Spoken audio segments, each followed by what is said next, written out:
The best mornings in the morning light. Start with Wrangler. I put on my jeans and I feel alright. Jeans, jackets, and shirts that get your day started. Good mornings make for better days. Wrangler, for the ride of life. Did you hear? Allstate car insurance now costs even less. So when you bundle with home, you can save even more. Check Allstate first to bundle and save with a new lower auto rate. You're in good hands with Allstate. Not available in every state. Only applicable for new auto insurance business. Rates will vary by several factors, including how you purchase the policy. Potential savings may vary. Allstate North American Insurance Company and Affiliates, Northbrook, Illinois. Save $10 on a pair of Bosch Focus wiper blades. Our professional parts people will even install them for free at O'Reilly Auto Parts. O'Reilly Auto Parts. From the Accident Recovery Team Traffic Center, don't worry about me, I called ART. Traffic. Watch for construction on I-135 northbound at Kellogg westbound. The ramp is closed for construction, but there are no major incidents on the main roads. From the Accident Recovery Team Traffic Center, that's your Odyssey, Wichita traffic. Weather. Good morning. A mostly cloudy start to our Monday. Will turn mostly sunny, also breezy. Northwest winds 10 to 20 and gusty. All of that in a high of 75. Clouds return tonight. North winds and 45 is the low. Decreasing clouds, but cool on Tuesday. High 66. We'll keep it in the 60s on Wednesday. Small chance of rain showing up on Thursday. That's your forecast from Storm Team 12. I'm meteorologist Jake Dunn. Tell your smart speaker to play 97.5 and 1240 KFH. So easy to listen on my smart speaker. Yeah. Kansas Fan Headquarters, 97.5 and 1240 KFH Wichita, KNSS HD2 Clearwater, and Odyssey Sports Station. Hey Wichita, it's Jacob Albrock. Stay right there for the latest breaking in sports talk. It's Sports Daily coming up next, exclusively on 97.5 and 1240 KFH. Jim Rome here with your Rome Report. Come to find out, what was supposed to be a boring first round of the NFL draft actually did provide some drama, and nowhere more so than when the Rams took Alabama quarterback Ty Simpson at number 13 overall. I have immense respect for the Rams and the elite partnership of GM Les Snead and head coach Sean McVay, two of the best in the business who always seem to be in lockstep. Until last night, because if body language means anything at all, McVay seemed to hate that pick as much as Snead loved it. Maybe I'm way out of line, or maybe that was way too big of a reach at 13 for LA. And while Snead deserves the benefit of the doubt, it certainly doesn't help that he has a very close relationship with the Simpson family and allegedly helped advise them as to whether or not Simpson should come out. So if McVay is actually as bent as he looks, he has every right to be, especially since they're in it to win it right now, and Simpson gives them absolutely nothing this year. I'm Jim Rome. And remember, you can follow me on Instagram at Jim Rome. Jim Rome here. How do I reward Janet as the best mother ever on Mother's Day? Well, with the best gift ever, Aura Frames. Your photos actually look like real prints, and there are fun interactions, and then you can frame instantly from anywhere, plus smart photo cropping. Absolutely amazing. Save on gifts that moms love at auraframes.com, and for a limited time, get $25 off the Carver mat frame with code ROME, R-O-M-E. Support the show by mentioning the Jim Rome Show at checkout. Terms and conditions do apply. auraframes.com, code ROME. On the battlefield, there's a saying America's military men and women live by. Never leave a fallen warrior behind, ever. Off the battlefield, Wounded Warrior Project operates with the same goal. Wounded Warrior Project was created to help our men and women returning home with the scars of war, whether those scars are physical or mental. Wounded Warrior Project. We never leave a fallen warrior behind, ever. Learn more about what we do at woundedwarriorproject.org. Quiet, numbskulls, I'm broadcasting. Please hang on. Please. This is an official interruption of your local entertainment transmission. Stand by for action. Now, from Wichita's most listened to sports radio, 97.5 and 1240 KFH. This is Sports Daily. Eunice, meanus, usness, weenus, yourness, minus, ourness, happiness. And now I'd like to hear where your head is at. It's become one of my favorite games. Do I know the reference and the drops that Max puts in the intros? That one, I did not. Welcome into Sports Daily. I know a lot of you out there probably do. Jacob Albrocht here. Paul Savage in for us again here. Having fun, having the big man in here. Good timing around the NFL draft to have the old ball coach in on the show for the next few days. Glad to be here with you every way that you listen to the show. KFH is that place, 869-1240. We want to hear your thoughts on the draft. I assume particularly about the Kansas City Chiefs. Now have it put in the books. We'll take your calls on it. We'll take your commentary via Facebook, YouTube, and X, where you can find the video stream of the show, as well on 12 News Connected. You can also listen to us, of course, on the Odyssey app and leave us your voice messages there. We've got the draft to talk about. We've got the Kansas City Royals suddenly streaking after a big comeback win on a wacky, wild, weather-affected Sunday, but they get it done. And now all of a sudden they did exactly what we said they kind of had to do. Okay, are we cooking a little bit here? We'll discuss it. It's all What's on Tap, brought to you by the Wichita Brewing Company, now featuring Caddy Snack, Wichita's golf beer. Caddy Snack Blonde Ale, refreshingly crushable, makes the perfect pairing from the first tee to the 19th hole, no matter the score. Caddy Snack reminds you to beer the ball. Wichita Brewing Company, pizza and beer made here. Paul, how are you this morning? Are you recovered from the draft, from so many picks, so many players, so much coverage? It's a massive event. It falls off a cliff, I think, after Thursday and Friday. But we know over the years, a lot of great picks get made late in this thing, and it's a fun event. I love the draft. I'm glad we're through it, and now we can look forward to all these players. And it was a lot of fun. It's so massive. I'm not even sure you can take it all in while it's going on. It's just one of those things where, I can't comprehend everything that is going on. I can't comprehend what teams are thinking. Now, I will say this. I kind of get what the Kansas City Chiefs did. Once we get to that, I see a plan. I see a plan executed. I see a plan that was stuck to. Help your defense, which I think if the Chiefs had not helped their defense, it would have been a sin. It would have been waste of a draft. But they helped themselves. The best I can tell, not bad. And then the last 3 picks, help yourself with a little bit on with regards to offense. A running back, a wide receiver, a quarterback. I even kind of get the quarterback, pick. So anyway, not bad at all. Best moment, though, of the draft. What was your best? I've got a best moment, but before I say what it is, I would love to know. Naval Academy. Naval Academy. That was mine, too. Yeah. That was just tremendous. Did you notice he came out and gave a salute? I thought that was in the mirror thing. Yeah, you're not going to beat that. Yeah. You're not. It was just. I just, and Pittsburgh. The whole key. Oh, I was just gonna say the whole key to that for those that saw it and just kind of went through the TV set. You didn't pay that much attention to it.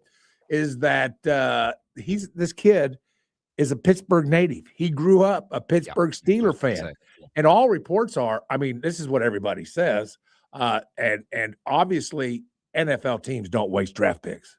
Number 7, do you waste number 7 draft pick? No. You pick number 7 draft pick, just like he's going to be a starter on your football team. That's what you do. And by all reports, this kid's going to help this team. They'll find a spot for this kid on this football team. So that also was my best moment, and that was yours, and that makes total sense to me. Listen, I don't know if Eli Heidenreich is going to make an NFL roster. Yeah. He was obviously there in person. The draft is in Pittsburgh. I absolutely do not care the reason for any of it. He's there. There's an expectation he gets drafted. Who knows if he's just invited there because he's a Pittsburgh native. But no matter what the scenario is, to show the moment for a kid and somebody, a young person who's, willing to make the sacrifices that he's made, it's great. It's great. We should be looking for more opportunities to do things like that. I hope he does make the roster. 7th round picks. You never know, Paul. The likelihood that they make and stay on a roster is not high anyway. So to get the Pittsburgh kid who is everything Pittsburgh, gone to the Naval Academy, has a chance just for this moment, if his entire career is the moment to walk across the stage at the draft and do that whole thing, it's incredible. It's incredible. I'm pulling for him. I'm pulling for him. Come on, let's go, Well, yeah, Nate. everybody's pulling for him. Sure, I guess. You know, you're right. we see those moments. It's great. It's great. And people like the pick. You know, as I looked, I was like, oh, let's see, you know, what kind of prospect was he? Was this a Pittsburgh paying a ton of respect to this kid? But no, he was generally considered a pretty good player from what I could tell that may have a chance to help somebody. So it was cool stuff. Yeah, I'm with you. That was the coolest moment. Yeah. I mean, it's one I think that we're all seeing clips of. I don't know how many people were locked in the 7th round and saw it as it happened, but of course we've all kind of seen it now. So that's just good stuff. There were a lot. There's all those kinds of moments are everywhere. No matter the reason, like I say it all the time. Who ever designed this and could envision this from the beginning? Like, it is such a great, like, setting up the cameras around the family, seeing the selections, the reactions. I loved, Paul, did you see, and this goes all the way back to Thursday, we didn't talk about this. Did you see how angry Ruben Bain was? Probably because he fell to 15 and, everybody's dancing around and happy and he's just mad as hell. Like, what a great moment. What a great moment. Everyone's like, oh man, maybe we should have taken him. Look at that. Look at that intensity. Yeah. Like all of it. The draft is so cool. And look at how many people show up for it. We just saw this in Kansas City. 400,000 people just hanging out for names to be called on a piece of paper. Right. Paul, that's all we're doing there. And the fun thing's going to be, I think it's going to be really interesting. Next year, it's in Washington, D.C., if I'm not mistaken. Boy, that will now, be I heard somebody mention that the draft is going to be held on the mall. Did I get that right? Is that correct? I'm not. You don't know. I'm not sure either. I had heard that mentioned. Of course, we'll get all the the draft details as it gets closer. But I think that's just great. The just the year after the 300th birthday of the United States, they're going to have the draft at 250th. Right. No. Yeah. Right. And I just think it's going to be tremendous. I just think it's going to be. I think so too. I mean, I think it's an interesting environment for it for sure. And Commander By the way, fans, isn't it 300? It's 300. No, we're 250, Paul. We're 250. I know it feels like you've been, running around for 300 Well, I remember when they signed the darn thing. 1770 to 2020 is 250. Six. Yeah. 250 years of the great red, white, and blue. All right, let's send you out here, and then we'll dig into the draft on the other side. Let's send you out with a chance to win some free HTO, an iced tea on us here at Sports Daily. You can cash this in East Wichita, West Wichita, or Derby. All you have to do to win is enter the keyword T to 20357. That's the number. So you'll text the word T to the number 20357. That'll get you a chance to win. You can enter once per day. Message and data rates apply. Free iced tea. Try the all-new Sweet Paloma iced tea while you're in there. Or try the East Cider if you go to the East Wichita location, or the West Cider. Special Wichita-themed brews at the Wichita locations. Good luck, everybody. We're coming back. Let's dig into this Chiefs draft when we return. This is Sports Radio KFM. Lightning, hail, tornadoes, flooding. It's the worst of severe weather, and it's coming. Spring brings warmer temperatures, but also dangerous weather conditions. Stay up to date day or night with the Storm Team 12 weather app. You'll get accurate forecasts, so you can plan ahead and stay safe, no matter the weather. Download the Storm Team 12 weather app, brought to you by Stutzman's Greenhouse. The future of television has arrived. Next Gen TV is here with stunning video, movie theater quality sound, enhanced voice clarity, and interactive features, all upgradable for the future. Learn more at watchnextgentv.com.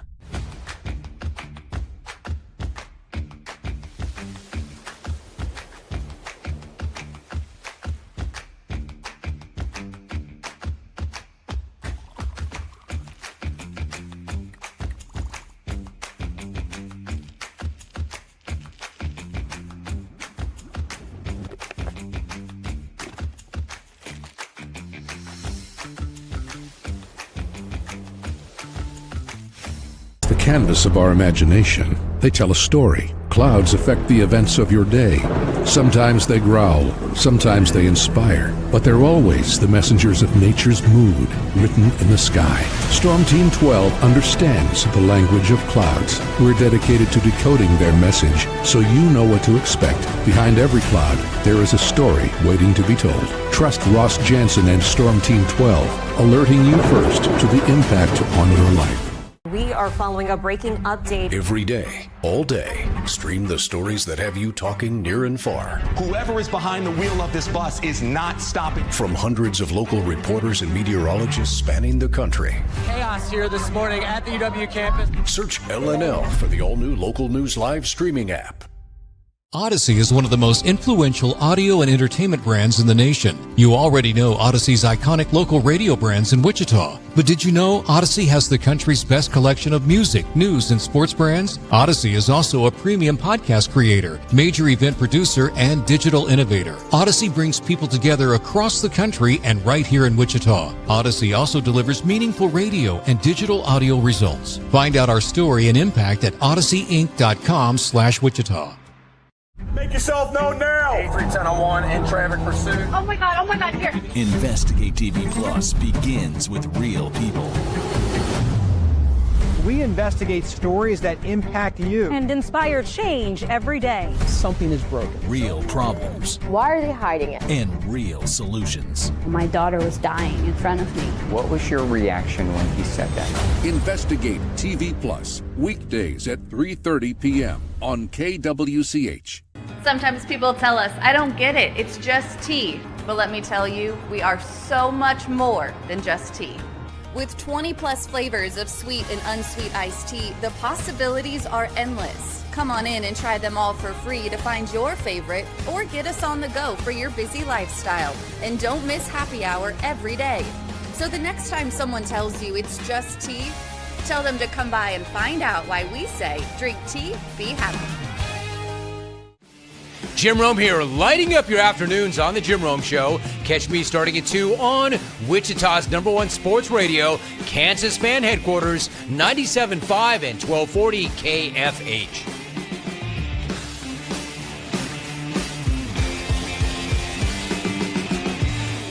Mornings are busy. We're here to make your mornings better. We report the stories that affect you. 3 more hospital lies from contaminated apple juice just a day after the FDA issued a recall. We're here to make your mornings better. Closing east and westbound lanes of K96 for repairs. With 12 News, you're prepared for your whole day. Scattered thunderstorms across the state into the afternoon. Stay a step ahead with 12 News this morning on KWCH and KSCW.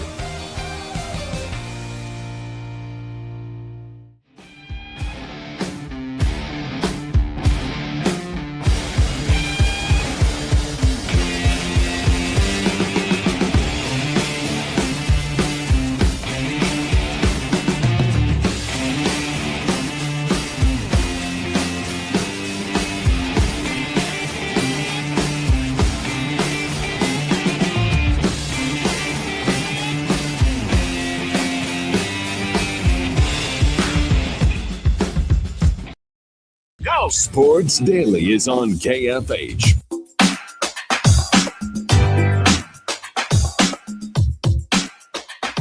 Welcome back in, everybody. Sports Daily. Who's excited about the draft? Now, we have to wait a long time for this thing to come back around, Paul. Does that make you sad at all? Well, we've got a lot of football in front of us. And, believe it or not, we'll be talking football on a good portion of the show before too long. I mean, look, we're almost to May, June, July. I mean, you get started in this stuff. Get the summer things. We'll see these rookies. Oh, yeah. We are now, though, like post-draft. I don't know how fired up people get for, the summer workouts. It's become probably a little less exciting for the Chiefs because everything has been so much the same from year to year. At least as far as like storylines, if the Chiefs can make it through this without any off the field issues, that would be nice. But, sweet. And they had some right before the draft, of course. But this is the slow time now of the football schedule right now for the next 2 months probably till you get to training camp. So that part does make me sad sometimes, but I love the draft so much, and we have a lot to discuss here with the Chiefs over the next little while as we discuss their draft. So we talked the last time we talked, Paul. We went through Mansour Delane and Peter Woods. That was, as you look more back, after it happens, we talked about this Friday. It's like, okay, like they clearly loved this player. They were aggressive in getting him. They've evaluated corners very well over the years. Okay.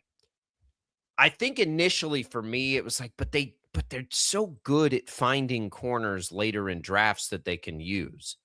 And I think that rubbed the shine a little bit, but it became pretty clear that he wasn't going to fall past both New Orleans and Washington.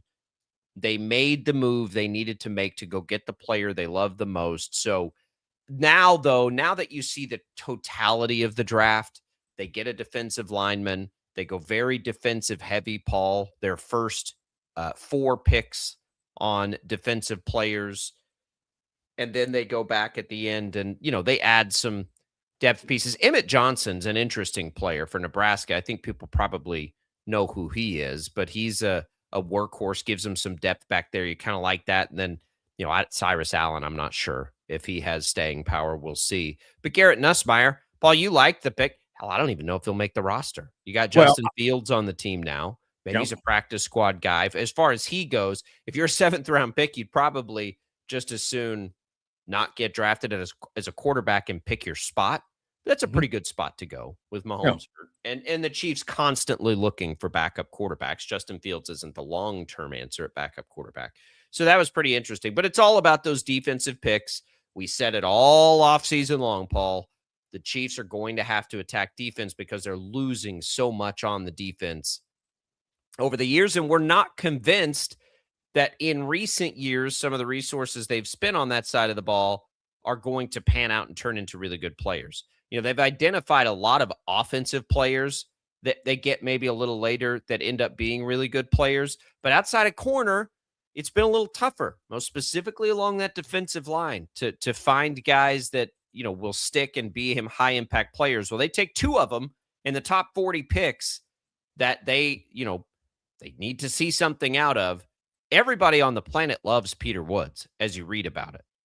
We told you Friday, like people were calling him one of the best players coming into this draft.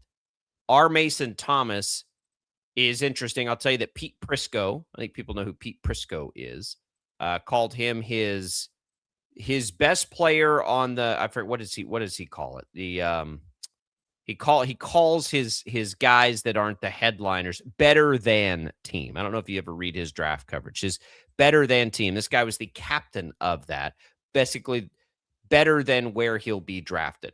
And so he likes him. I haven't seen anybody that doesn't like him. Obviously, he goes to Oklahoma. He's going to be a high pedigree guy. He had the nickname of the closer, which meant he was big in big spots for them. So they spend a ton of resources on the defense. They get another corner out of it, too. He was the 4th, Jaden Canaday, Oregon, the corner. But here's the reality, Paul. They had a plan, and I think they executed it. Warren Sharp, Warren Sharp, he does all kinds of football data and analytics. He had a chart and some way to, put it together as far as draft capital and gave it a numbering system. The Chiefs spent the most draft capital on defense according to his data in this draft. And that's what they needed to do. I think, there were some offensive opportunities. They could have drafted a receiver. They could have done all of those things. But the reality is to be competitive next year, Paul, it needed to be defense. They need 3 guys to be able to be starters on this defense to sort of make up from it. And I think they have a pretty good opportunity to do that. Yeah. And I'm with you also that the first half of this draft was exactly what the Chiefs needed. And I haven't talked to anybody in my circles about this that have said, gosh, I just think they went a little heavy on defense. How about grabbing maybe an offensive lineman or something, get something on the offense? No, I've not had anybody. Everybody's with you, Jacob. I guess I everybody's with you and me, because I also believe that all the picks were supposed to be where they. Now, my one question, of course, is our Mason Thomas. And there's always that question mark in the back of your mind. Is this the right pass rush guy? Is this the guy that's for real? Because stats wise, I mean, he's up there, and I think he had a total of 14, maybe it was eight or 14. I had the number. I've seen so many stats. I think it's over 2 years, maybe 14. Maybe it was 2 years. But anyway, and does it seem like a lot? Well, no, but he's a pressure guy, and we'll just see. That's always a tough place. Defensive end, rush edge. That kind of guy is always hard to judge. Always hard to know coming out of a draft. Is this the guy? Is this Lawrence Taylor? Is this somebody like that? Now, granted, Lawrence Taylor was exceptional, and he was exceptional in college as well. You could almost tell with that guy, but that's just the example I'm giving. But I thought that the first day of picks were pretty darn good. And Jaden Kennedy out of Oregon, I thought was a good pick. I mean, we're talking about, the middle of the 4th round. That's not a bad pick for safety. And I think it was on Friday. It was either Thursday or Friday. We talked about the importance of a safety. How corners get the headlines, right? Corners get all the publicity. What rated corner is going to go where? Who's going to take this rated corner? He's the best. He's second best on the board. This corner. You and I talked, I believe it was on Friday, about just how important safety is. Safety's darned important.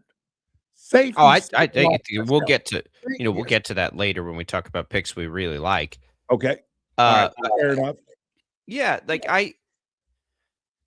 I don't know if our Mason Thomas is going to be able to come into the NFL and have a great sack total. Don't know. But I'll tell you, it's really, for me, and the reason I'm starting to really like this draft. Again, caveat, asterisk to every draft ever. We overthink the draft, right?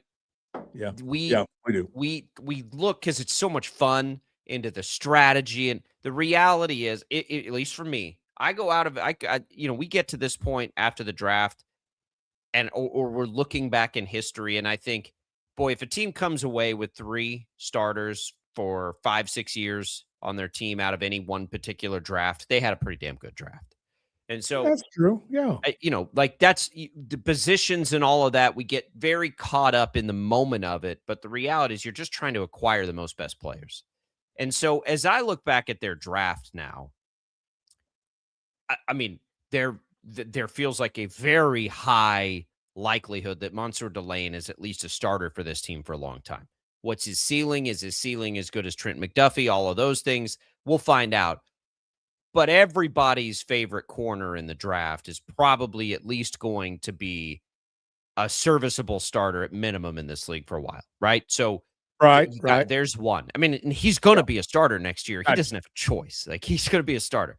No choice. I like that. So that part of it's okay. They didn't reach on anything. They could have taken receiver and gone that road, but that doesn't give them the best chance in 2026. It's going to be a problem probably in 2027. We'll see what Xavier Worthy does this year. But again, I can't imagine a scenario where Rashee Rice is a receiver on this team in 2027. He'll be too expensive. He's got the off-the-field stuff. Very good player, but they're okay with running the receiving room back this year. I am too. Peter Woods is the guy, Paul, for me. And you brought up our Mason Thomas. Our Mason Thomas has a great chance. I think those edge rushers, Paul, you got to just it's not always the college production as much as it is the pedigree, right? Like the measurables feel. That's why I said it's hard to get them. Like the measurables on those guys feel as important as any position. How much can their ankles bend? Like all that weird stuff. Like that's one of the more physically translatable positions I think that there is. So we'll see. It's the Peter Woods pick that is making me really like this draft as a whole.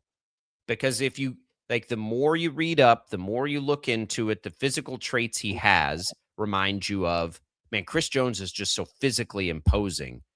Peter Woods has that kind of size, but to go back to this time last year as everybody's looking ahead and too early, 2026 draft prospects and all that. He's on everybody's list. Everybody loved this guy.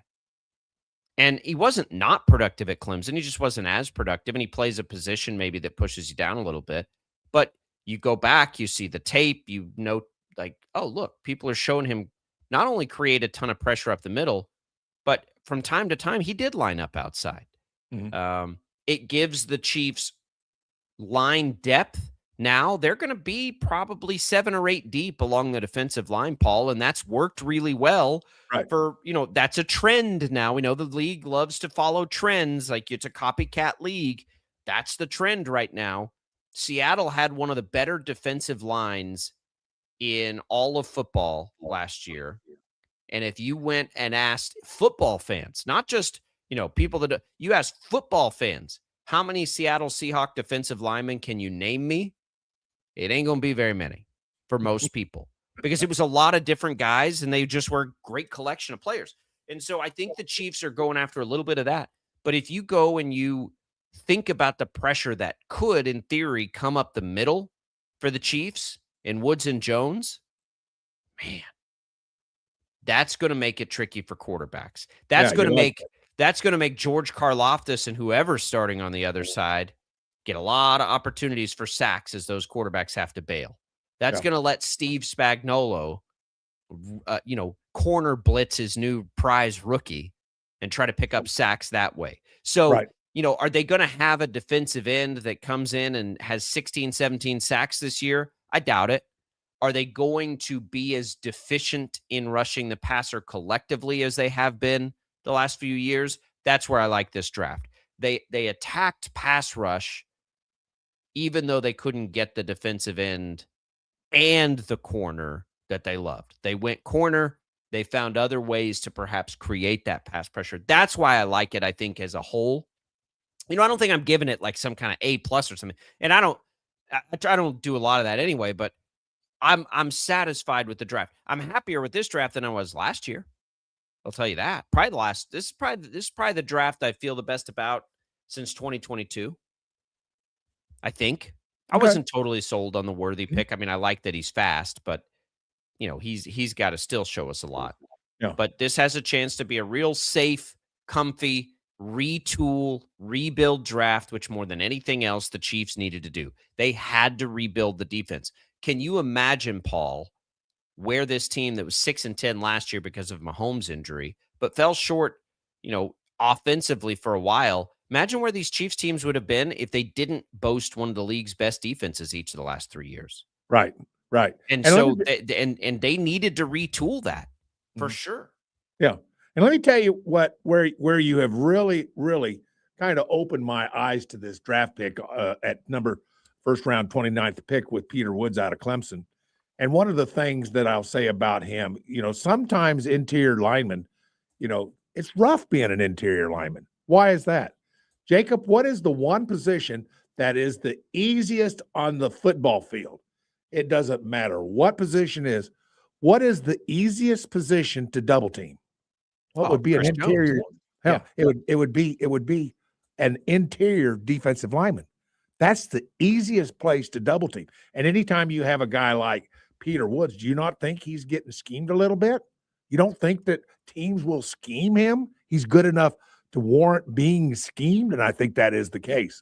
And so, I have come around to this pick. You have made sense to me a little bit. For once. That for once was uncalled for. I apologize for that. But you've made sense to me on this pick. I kind of poo-pooed it a little on Thursday. I thought, I'll tell you what, as the weekend has gone through, I'm thinking to myself, something? Jacob is right on a couple of these things with regards to Peter Woods. I've got to give this new thought fresh. I got to give it fresh eyes to look at it in a picture of totality. I needed to do that, and you made me do that. Well, we needed to see the rest of the draft. There's no question about that. And look, I'm not trying to tell you that I'm evaluating Peter Woods. I'm not evaluating. I'm just trying to evaluate where the Chiefs were headed with this. I've learned more about Peter Woods well after he was drafted, Paul, because I don't do that anymore. I don't scout all these players. But what I can tell you is the people that I follow that do really like that player. Yeah. And so it's like, okay, I follow them for a reason. I kind of trust their evaluations. They really like the player. Okay. Mm-hmm. And they really like the player. Yeah. I'm just beginning to understand, and we see it through the rest of the draft, why the Chiefs might make that with a first-round pick when they had, defensive tackle, Paul, as we were looking at draft needs, wasn't in the top 4. And they make that pick, and you're like, boy, they could have taken a wide receiver there, which we know they need pretty badly. They still, at that point, hadn't taken an edge rusher, which we know they need desperately. An offensive lineman has always been on the board, but they didn't take one in the entire draft. Tells you they feel pretty good about what they've got, which I'm comfortable with. We all are. They just kind of put a lot of smoke in the air on that one. Gotcha.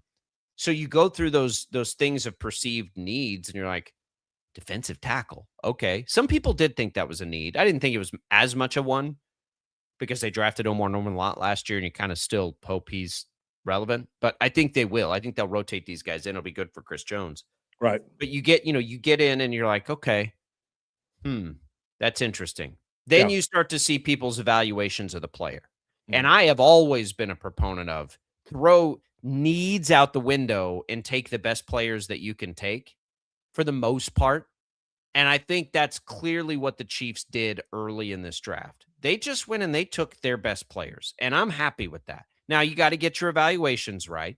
But they obviously thought Mansour Delane was the best player at that point. They traded a 3rd-round pick to move up 3 spots. And that 3rd-round pick was a high 3rd-round pick. 74, I think it was. Like, that's a big-time pick. Sure. Or what is that right? 74? Is that? Yeah, 74. That's a starter.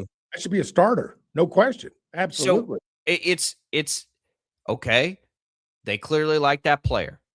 It's Spags evaluating a corner. We'll trust that, right? We'll trust that one. And then they just continued to do that. And then they got R. Mason Thomas. So they got their edge rusher a little bit later. But, are we going to dissect the difference in R. Mason Thomas and Falk out of Auburn? I don't know. So you got to trust it. But I think they got 2 players early on that everybody loves, and I think they attacked the defense in general. So I like the Chiefs draft. What do you think? 869-1240. Let us know. What about the rest of the draft? Who else did a nice job? Who else do we think helped themselves be a contender next year? We'll talk about that on the other side.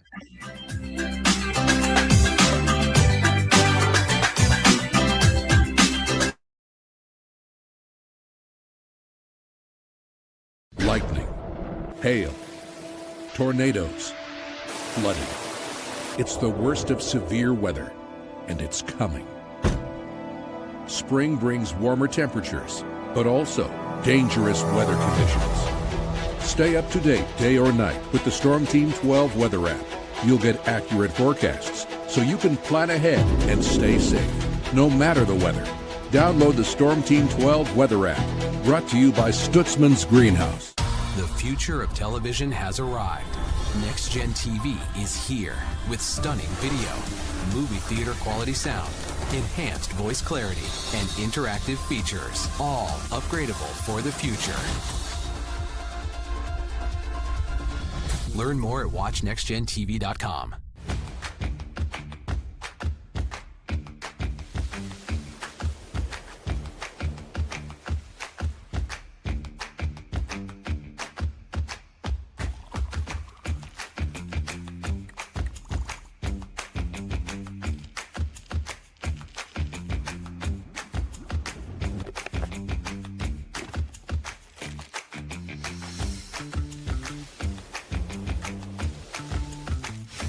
The canvas of our imagination. They tell a story. Clouds affect the events of your day.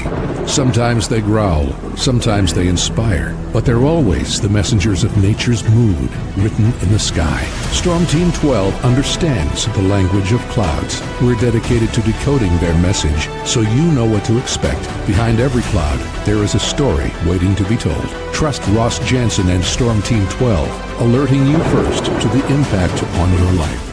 We are following a breaking update. Every day, all day, stream the stories that have you talking near and far. Whoever is behind the wheel of this bus is not stopping. From hundreds of local reporters and meteorologists spanning the country. Chaos here this morning at the UW campus. Search LNL for the all-new Local News Live streaming app. Odyssey is one of the most influential audio and entertainment brands in the nation. You already know Odyssey's iconic local radio brands in Wichita. But did you know Odyssey has the country's best collection of music, news, and sports brands? Odyssey is also a premium podcast creator, major event producer, and digital innovator. Odyssey brings people together across the country and right here in Wichita. Odyssey also delivers meaningful radio and digital audio results. Find out our story and impact at odysseyinc.com/Wichita. Make yourself known now. 831001 in traffic pursuit. Oh my God, here. Investigate TV Plus begins with real people. We investigate stories that impact you. And inspire change every day. Something is broken. Real problems. Why are they hiding it? And real solutions. My daughter was dying in front of me. What was your reaction when he said that? Investigate TV Plus, weekdays at 3:30 p.m. on KWCH. Sometimes people tell us, I don't get it, it's just tea. But let me tell you, we are so much more than just tea. With 20 plus flavors of sweet and unsweet iced tea, the possibilities are endless. Come on in and try them all for free to find your favorite, or get us on the go for your busy lifestyle. And don't miss happy hour every day. So the next time someone tells you it's just tea, tell them to come by and find out why we say, drink tea, be happy. Jim Rome here, lighting up your afternoons on The Jim Rome Show. Catch me starting at 2 on Wichita's #1 sports radio, Kansas Fan Headquarters, 97.5 and 1240 KFH.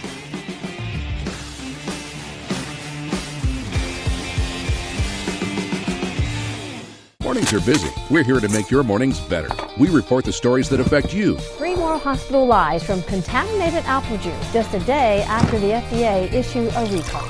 We're here to make your mornings better. Closing east and westbound lanes of K96 for repairs. With 12 News, you're prepared for your whole day. Scattered thunderstorms across the state into the afternoon. Stay a step ahead with 12 News this morning on KWCH and KSCW.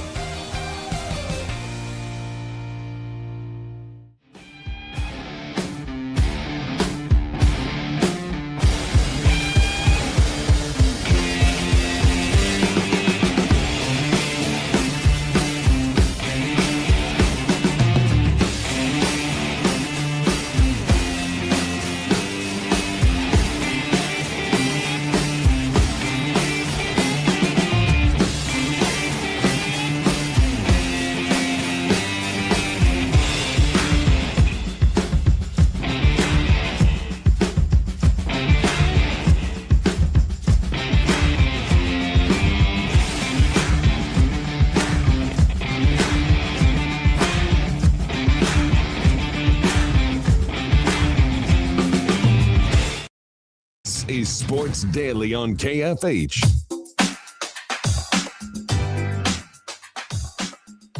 All right, welcome back in, everybody, to Sports Daily. Paul, did you have a good weekend? I did. I had a great weekend, and as a matter of fact, I was planning. We were going over to Cabela's, and I was going to go out to HTO, and we ended up not going to Cabela's, so I didn't have a chance to get over. By the way, here's what I want from you. You sell these coffee cups at H2O, right? Mm-hmm. I want HTO, not H2O. But I need one of these for the show. Then every time I take a sip of coffee, you'll see our logo, won't you? Can I get one of those things? Yeah, we'll look. I'll see what we've got in stock right now. I can take. I think that would be great. That was my one big request. I think we have some Free Reign coffee cups, which is the kind of coffee we sell at HTO.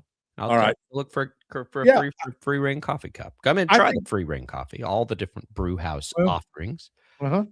All right. Let's. Anyway, thank you for doing that for me. That was just the one thing. I just, because I mean, let's face it. I'm a fan of you guys. I mean, not just because it's you, because the darn product's so darn good. That's why. That's why I'm a big fan. We'll check it out. HTO, come say hi.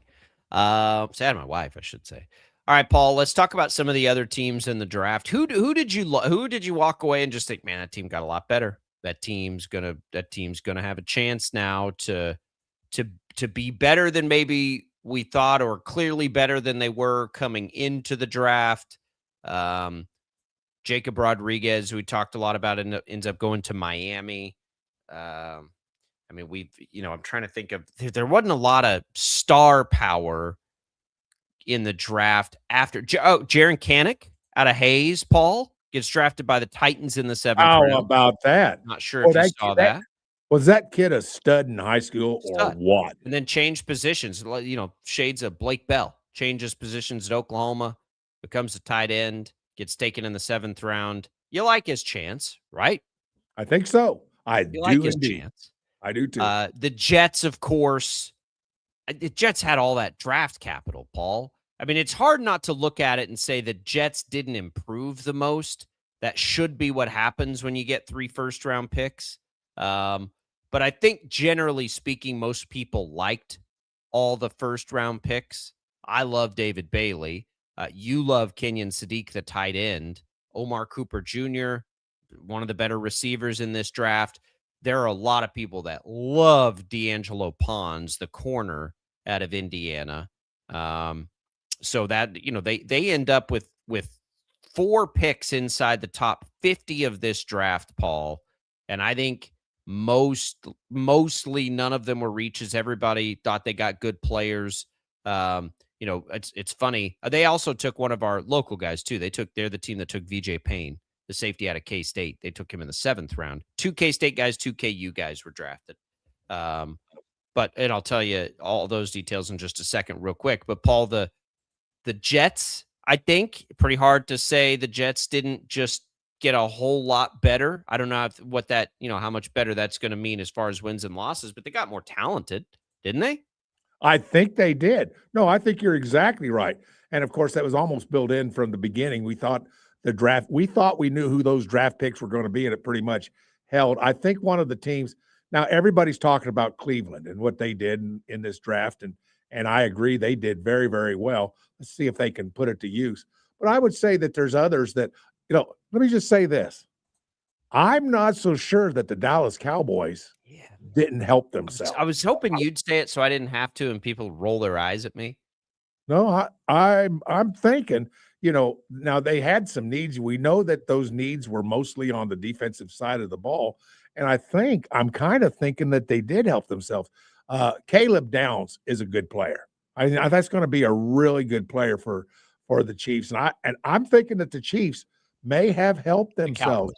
I'm sorry, the Cowboys. How say you? Are the Cowboys where I think they are when it comes to this draft? Yeah, it's funny. I brought up that Warren Sharp comment. He has the chart on resources spent, and the Cowboys were the second, right behind the Chiefs, as far as most draft capital spent on the defensive side of the ball, which is exactly what they need.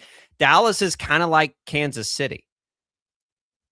They have so many needs on defense. This had to be the one. The difference between Dallas and Kansas City, though, is Dallas, to me, their window, they got George Pickens to sign his franchise tag. Right, they did. So assuming he'll play for them, their window is like right now this year. That's it. I don't think it's much longer than that, because I think they've not done a good enough job like Kansas City has as extending that out. They've got a lot of expensive players, but right now at this moment, their offense has a chance to be really good. We know that. They need to get a little bit better on the offensive line. They drafted a guy people like. Does he step in immediately in the 4th round? I wouldn't count on it. I think they're okay there, but they bring back Javonte Williams. They've got those 2 receivers. They've got a couple of good tight ends. The offensive line is okay, and Dak is Dak, right? We all know at this point what Dak Prescott, when he's got these weapons and he's got the time, he can be a really good quarterback. Is he the most clutch? Absolutely not. The problem is their defense was just absolutely dreadful last year. They make a coordinator change. The Caleb Downs pick is my favorite pick a team made in the draft, because of how badly the Cowboys just need a great defensive player. And he might have been the best player in this draft just playing that position. I think he's one of the handful of guys that you could look at and say, that's the best football player in this draft. Caleb Downs is awesome, and we've seen him be awesome for a long time against the best competition in college football. He's going to step into the NFL and be a great player. So they get that guy. Malachi Lawrence, we saw a little bit in the Big 12. I'm okay with it. I think he's got a chance to be okay. But then they take a linebacker. And just the fact that, a team that does typically draft pretty well in the Cowboys, made all those picks on defense, makes me happy. The fact that Jerry Jones didn't get trigger happy and, draft a punter or something, the fact that they trusted it, they have been a good talent evaluation team since they put Will McClay kind of in charge of that. Everyone thinks it's Jerry Jones making the big board. He might make the picks and give the final okay, but they've given that to Will McClay a long time ago. They've been a good drafting team, Paul, for a long time. Right. Most part. Now, when they get players and navigating free agency and contracts, they're horrible. But they've been a good drafting team. So if they can get, some more talent on that side of the ball to the new defensive coordinator, Dallas to me is a team that walked into the draft, got in it. When you talk about how much better did they get, I mean, in the wide open NFC, Philadelphia is about to trade away AJ Brown. We think in that wide open NFC, doesn't Dallas feel like maybe the team that was kind of on the fringe of being a contender, that if they get those first 2 picks they made to be good players, Dallas is absolutely a contender in the NFC next year. Here's what I like about their looking at this draft is they glasses on. Do I have fan shaded glasses on with that, or is that a reach, or is that accurate? No, I think to a certain extent you're right. I mean, it's Dallas drafted, I thought, very well. Now, they know where they need to butter their bread if they want to have any success, and that's defense. 5 out of their 7 picks were defensive players. It reminds me a little of Kansas City, where they go 4 and then absolutely then 3. I mean, that makes sense to me. Now, they also know how important in this draft. And one thing you got to say, there's a little bit of realism when it comes to Jerry Jones. I know a lot of people thinks he lives in his own little world, but sometimes his own little world's right. And this is a case where Jerry Jones, his little world is right. And that, and by the way, Jashawn Barham is going to be one of those guys. I know was played a lot of linebacker in college, but they're looking at him at edge. They think if they can get some rush with him, that's going to be a bonus for them. And the fact is that they understand where the great defenses have success, and that's if you can rush the quarterback, it changes everything in the course of a football game. When they traded away Micah Parsons. And they traded away Mike. They've got to come back in. So basically they're rolling the dice in this one draft saying, we're going to take three edge guys.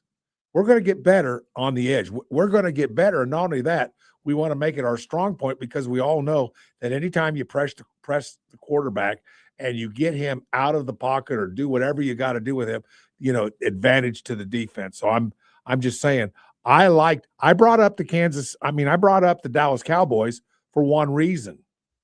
Look what they did on defense. What was their need? Defense. And I like what all they did across the board. It was an historically bad defense. Remember, they made some trades and some moves too. They have. We talked about the Chiefs and the ability they'll have to bring pressure up the middle. The Cowboys may have the best pair of defensive tackles in football now that they've acquired post Micah Parsons. They just need some edge rush with it, but they needed help in the secondary. They got it in Caleb. They needed help everywhere. Their defense was awful. I think Dallas and Kansas City are very different. Okay. Kansas City's trying to retool for the long haul. Yeah. Kansas City, is going to be good for a long time, you think, because Patrick Mahomes and all these. I really do think Paul Dallas's window is slamming shut quickly. They had to get players that can make them better next year, or it's over for them.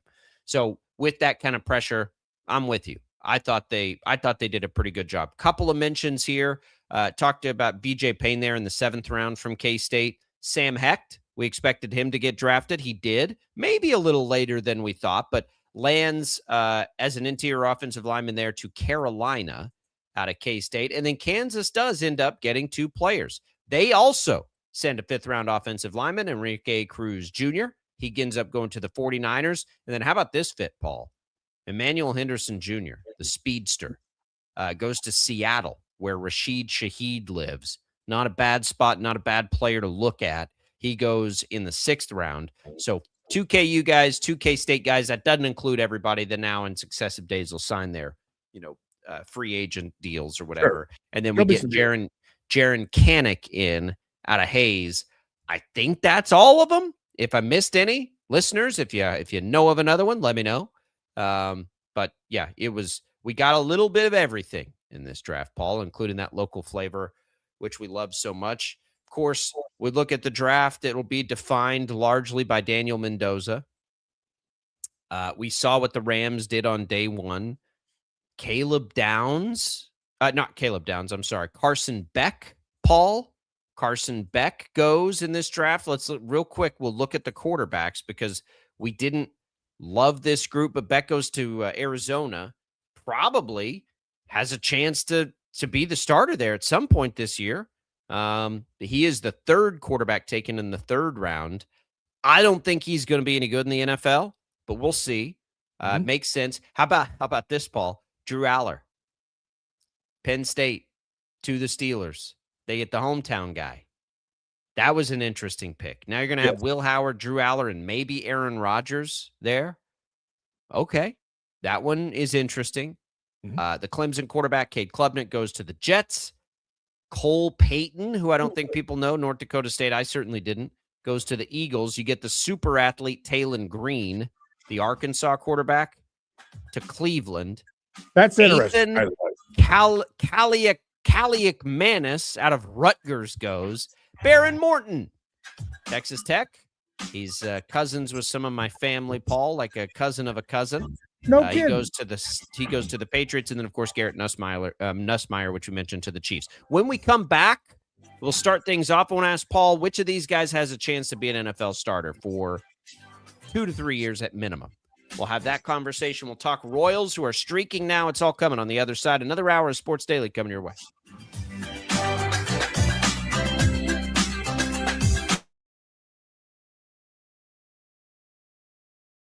Lightning, hail, tornadoes, flooding. It's the worst of severe weather, and it's coming. Spring brings warmer temperatures, but also dangerous weather conditions. Stay up to date day or night with the Storm Team 12 weather app. You'll get accurate forecasts so you can plan ahead and stay safe, no matter the weather. Download the Storm Team 12 weather app, brought to you by Stutzman's Greenhouse. The future of television has arrived.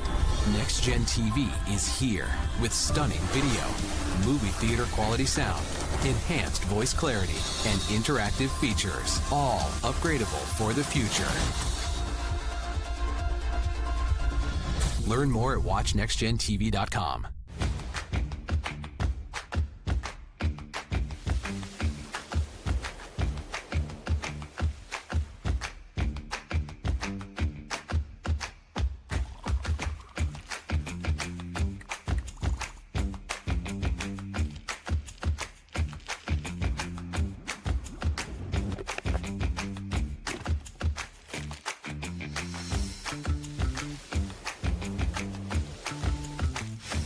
The canvas of our imagination. They tell a story. Clouds affect the events of your day. Sometimes they growl, sometimes they inspire, but they're always the messengers of nature's mood written in the sky. Storm Team 12 understands the language of clouds. We're dedicated to decoding their message so you know what to expect. Behind every cloud, there is a story waiting to be told. Trust Ross Jansen and Storm Team 12, alerting you first to the impact on your life. We are following a breaking update. Every day, all day, stream the stories that have you talking near and far. Whoever is behind the wheel of this bus is not stopping. From hundreds of local reporters and meteorologists spanning the country. Chaos here this morning at the UW campus. Search LNL for the all-new Local News Live streaming app. Odyssey is one of the most influential audio and entertainment brands in the nation. You already know Odyssey's iconic local radio brands in Wichita. But did you know Odyssey has the country's best collection of music, news, and sports brands? Odyssey is also a premium podcast creator, major event producer, and digital innovator. Odyssey brings people together across the country and right here in Wichita. Odyssey also delivers meaningful radio and digital audio results. Find out our story and impact at odysseyinc.com/Wichita. Make yourself known now. 831001 in traffic pursuit. Oh my God, here. Investigate TV Plus begins with real people. We investigate stories that impact you. And inspire change every day. Something is broken. Real problems. Why are they hiding it? And real solutions. My daughter was dying in front of me. What was your reaction when he said that? Investigate TV Plus, weekdays at 3:30 p.m. on KWCH. Sometimes people tell us, I don't get it, it's just tea. But let me tell you, we are so much more than just tea. With 20 plus flavors of sweet and unsweet iced tea, the possibilities are endless. Come on in and try them all for free to find your favorite or get us on the go for your busy lifestyle. And don't miss happy hour every day. So the next time someone tells you it's just tea, tell them to come by and find out why we say, drink tea, be happy. Jim Rome here, lighting up your afternoons on The Jim Rome Show. Catch me starting at 2 on Wichita's #1 sports radio, Kansas Fan Headquarters, 97.5 and 1240 KFH.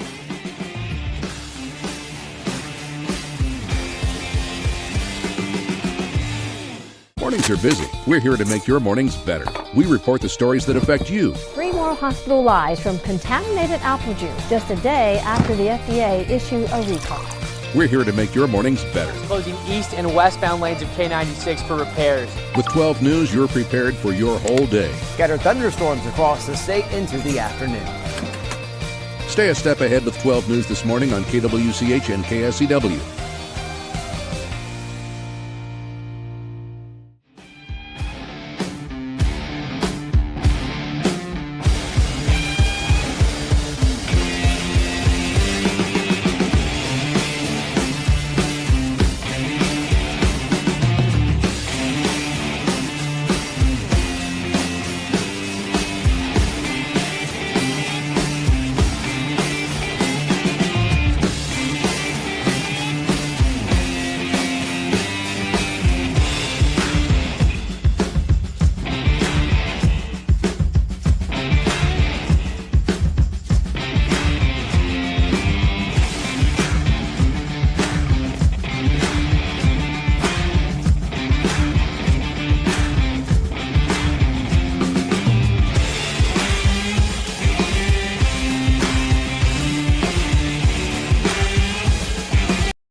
Please hang on.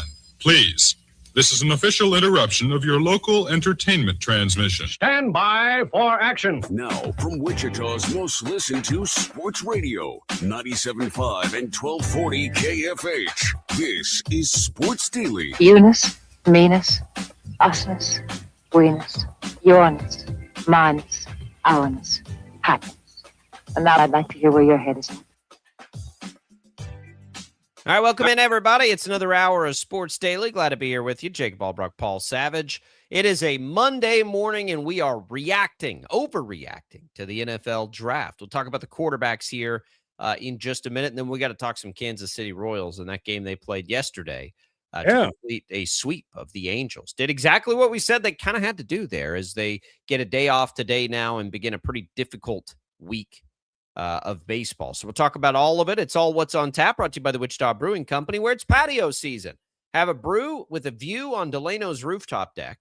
Enjoy happy hour at WBC's East Patio, or grab a pizza outside, shielded from the setting sun at WBC West. When you think patio, think Wichita Brewing Company. Pizza and beer made here. Got to say thanks to Longhofer Lawn and Tree Care, celebrating 60 years in Wichita, providing expert lawn care for a healthy lawn, tree and shrub care, and bedweed control since 1966. Longhofer Lawn and Tree Care. It is lawn season right now. Everybody out there doing a lot of yard work this weekend, in between little rain, some stormy weather, depending on where you live around the metro here.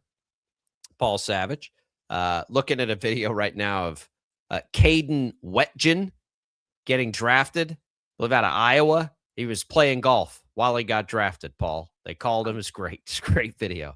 Just hanging out. I think I might have to go that route, by the way. Pretty good.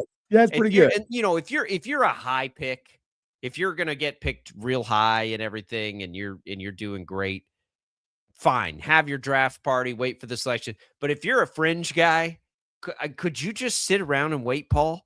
Like, Wouldn't do what it. better? Like, get out there, play golf, just get your mind off of it for a minute. Answer the phone. He's like, "Hey, it's the Steelers," and then he watches himself get drafted. It's a pretty good video if you haven't seen it.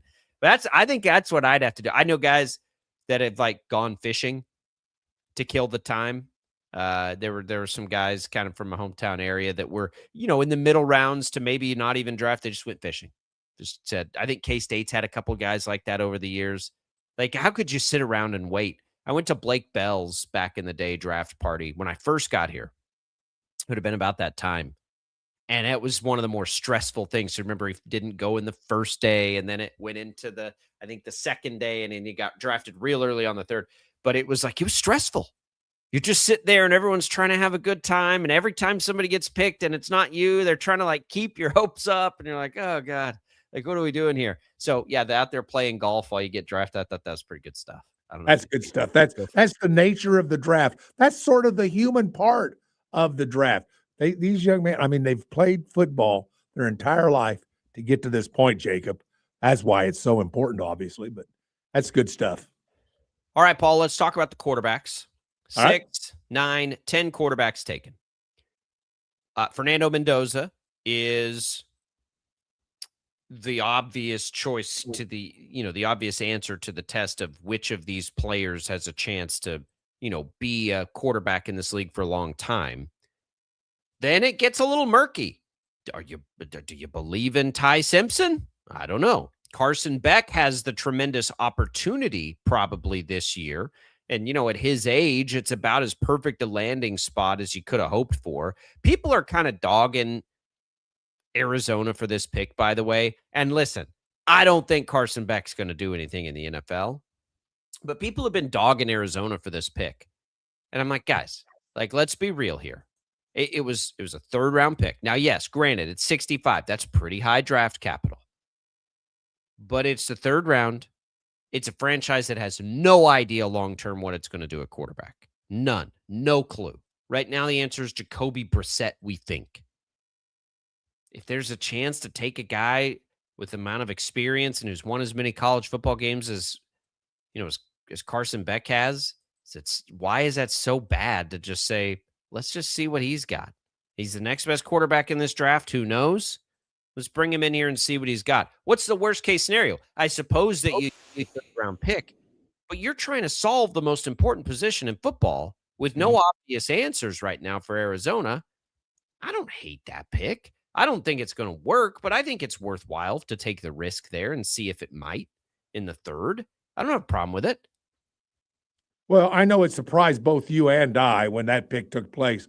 I was expecting somewhere between 1 and 15, 1 and 20 in the second round. That's where everybody was predicting. Nobody was predicting a first round pick, and everybody was surprised. Now, here's the one thing that we got to remember. He's 6'1". I mean, that's not exactly your prototype quarterback in the NFL. You want somebody a little taller. Mendoza's 6'4". So, in fact, 6'4" and some change, as a matter of fact. And that's kind of what you're looking at. Now, you've heard about the conspiracy theory that evidently there are some connections inside the front office with regards to Ty Simpson, and his family knows somebody on the coaching staff and all that kind of stuff. For the Rams? Yes.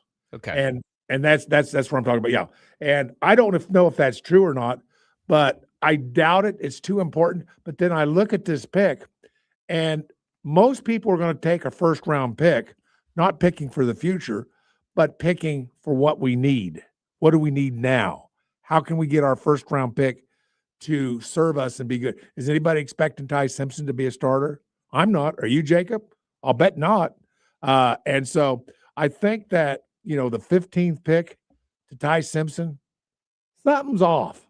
I'm not sure I'm putting my finger exactly on it, but something's off.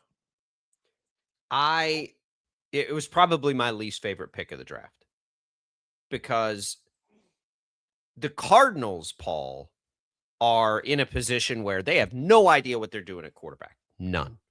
They're just trying to see maybe if they can catch Carson Beck and he's good, they don't have to, use a top 3 or 4 pick next year on quarterback. Right. Again, I don't think that's going to happen, but to use the third round pick on it, okay, that's all right. Ty Simpson, I agree. Ty Simpson at pick 13. What? To the Rams, who think they can win a Super Bowl next year. What? Why not take a player that can help you win a Super Bowl next year? Bingo. So Ty Simpson might be the heir apparent to Matthew Stafford. That's fine. Well, We know that's not happening next year. The Rams think they can win a Super Bowl, Paul. Exactly.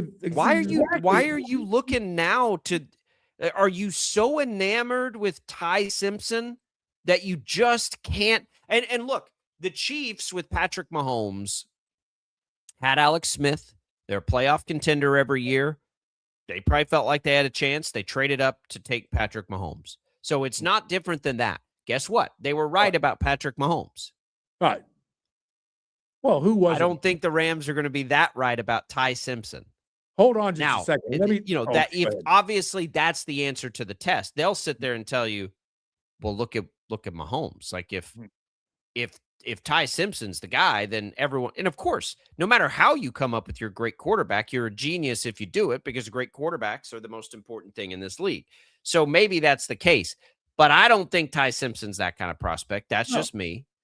And I'm sitting there like, man, you're the Rams. Like you should be pushing all your eggs into the win next. You got Stafford for how many more years? 1, maybe 2. You got a team ready to win a Super Bowl right now. You go take a player that helps you win a Super Bowl right now. I don't know. I thought I'm with you. I didn't like that pick at all. And now with the conspiracy theory stuff, who knows? Yeah. And what has he done? And that's my question, because let's not forget, he only started 13 football games in his college and that's always been a problem in the NFL. I can't think of a case where that's not a problem for a quarterback trying to come into the NFL. That's what I think too. And by the way, you brought up Mahomes. Can I tell you when I knew Mahomes was going to be a great quarterback in the NFL? It was in college playing Texas Tech. I remember him dropping back and throwing a pass 75 yards in the air and dropping a dime on a receiver for a touchdown, 75 yards in the air. And I thought to myself, that looks like an NFL quarterback to me. That's when I knew Patrick Mahomes was going to be great. While he was in college, when he threw a pass and dropped a dime on a deal like that. And I'm sitting there thinking, well, everybody's got to see that. I mean, who's not going to see that? You ever thought that about Ty Simpson? No, I'm not even sure I've seen Ty Simpson play, but for like 5 minutes. Because he just played a little bit at Alabama. It's not a knock on Ty Simpson for me, although I do think he's too inexperienced. And like, I get why as far as, and I think I told you on Friday, like, okay, that makes some sense for the Rams. And I do think it makes sense for the Rams if they really love Ty Simpson. But now that you hear this other stuff, you're like, boy, if they don't really if Sean McVay doesn't really love Ty Simpson, now it's like, I don't know about that. It's one of those, like the Mansour Delane and the Peter Woods picks for the Chiefs have kind of grown on me a little bit. The Ty Simpson's done the opposite. I'm like, man, that just like, I guess, because you look at the Mahomes model, but then you're like, Ty Simpson he never looked like that in college. And they got a chance to win a Super Bowl next year. Okay. I really wish I knew if Sean McVay loved that player, because if he doesn't, that's a huge mistake. Huge mistake. If he does, we're having a different conversation. If Sean McVay loves Ty Simpson, then I'm like, whatever, fine. Like he's really good at his job. Then I'm okay with it. All right, let's come back. Let's talk some Royals, Paul, on the other side. Get it done over the weekend. It's next on Sports Daily.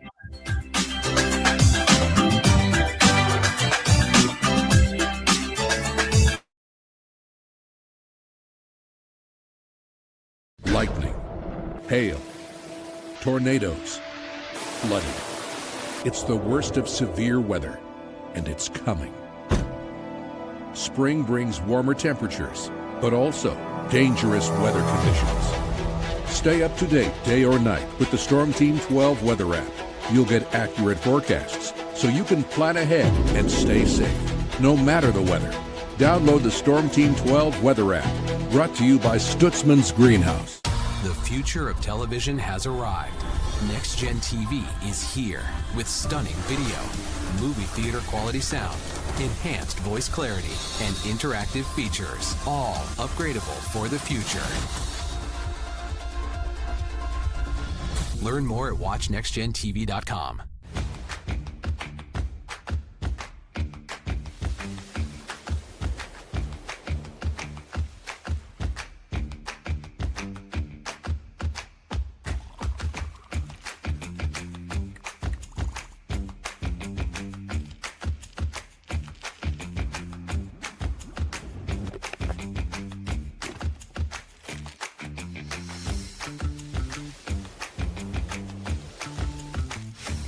canvas of our imagination. They tell a story. Clouds affect the events of your day. Sometimes they growl, sometimes they inspire, but they're always the messengers of nature's mood written in the sky. Storm Team 12 understands the language of clouds. We're dedicated to decoding their message so you know what to expect. Behind every cloud, there is a story waiting to be told. Trust Ross Jansen and Storm Team 12, alerting you first to the impact on your life.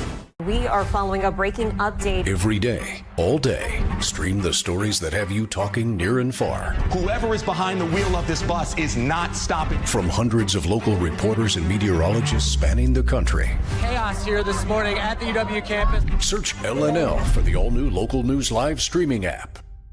Odyssey is one of the most influential audio and entertainment brands in the nation. You already know Odyssey's iconic local radio brands in Wichita. But did you know Odyssey has the country's best collection of music, news, and sports brands? Odyssey is also a premium podcast creator, major event producer, and digital innovator. Odyssey brings people together across the country and right here in Wichita. Odyssey also delivers meaningful radio and digital audio results. Find out our story and impact at odysseyinc.com/Wichita. Make yourself known now. 83101 in traffic pursuit. Oh my God, here. Investigate TV Plus begins with real people. We investigate stories that impact you. And inspire change every day. Something is broken. Real problems. Why are they hiding it? And real solutions. My daughter was dying in front of me. What was your reaction when he said that? Investigate TV Plus, weekdays at 3:30 p.m. on KWCH. Sometimes people tell us, I don't get it, it's just tea. But let me tell you, we are so much more than just tea. With 20 plus flavors of sweet and unsweet iced tea, the possibilities are endless. Come on in and try them all for free to find your favorite or get us on the go for your busy lifestyle. And don't miss happy hour every day. So the next time someone tells you it's just tea, tell them to come by and find out why we say drink tea, be happy. Jim Rome here, lighting up your afternoons on The Jim Rome Show. Catch me starting at 2 on Wichita's #1 sports radio, Kansas Fan Headquarters, 97.5 and 1240 KFH.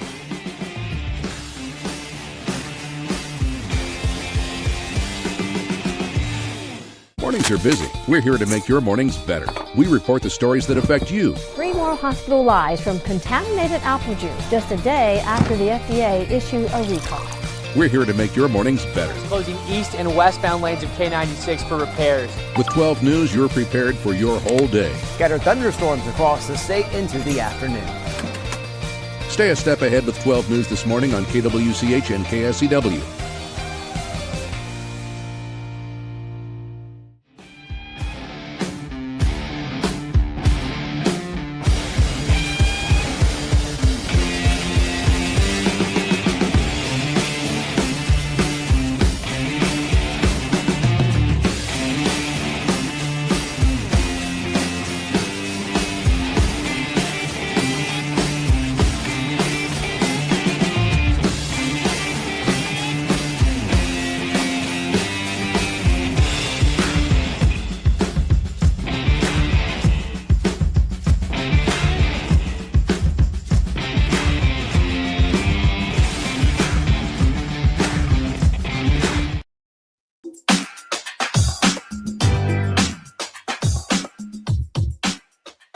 All right, welcome back in, everybody. Thanks to Crestview Country Club for being a great supporter of the program.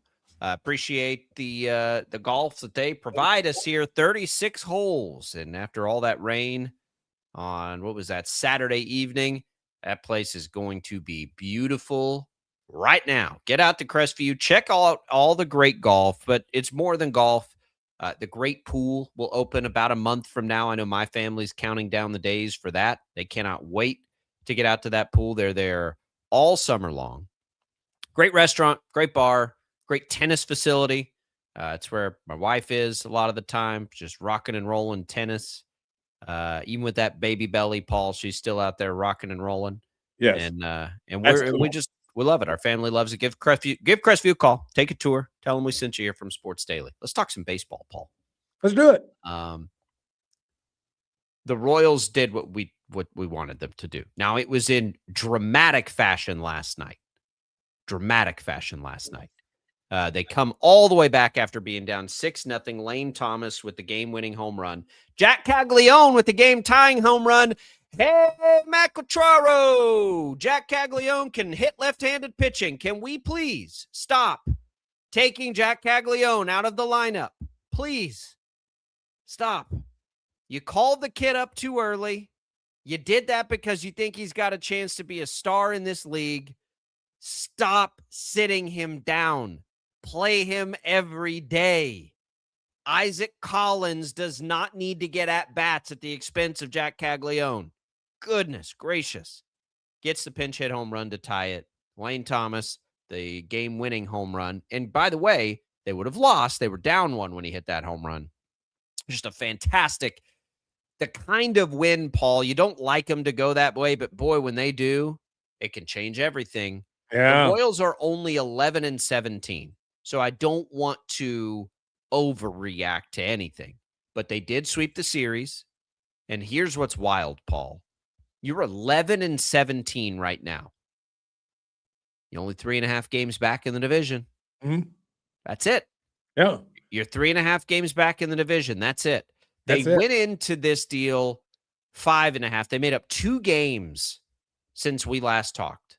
They play Cleveland in a series starting next week, a week from today. They get 4 games against Cleveland, 3 against Detroit, 7 straight games. That opportunity to right it all is there. But what you can't do is screw it up with a really tough West Coast road trip this week. Mm-hmm. The Royals got the A's. They've got the Mariners this week. 2 good teams. The A's have been better than expected. You know, you got to get through this. We got to split these games. I think is a fine goal here. Split these games. You can get to 3-3 over these 6. Then you come back home for just a massive early season week against Cleveland and Detroit. But they're playing better, Paul. Finally playing better. It's amazing to me because I think to myself, where was I this time last week? I mean, we were sitting on, the Royals are sitting there on 7 wins. They're one of the worst teams in the NFL.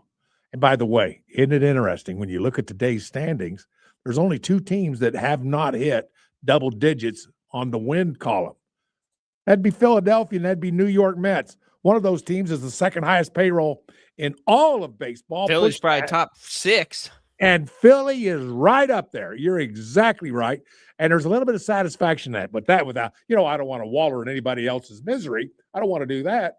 But I look at Kansas City, and once you start getting this lineup doing what it's supposed to do, Bobby Witt, 2 hits, Pasquantino, a hit with at 3 bats and a home run. I mean, this team is and Salvi, Salvi had a good weekend. Yeah, 5 at bats, 1 hit, 1 RBI. You need that stuff.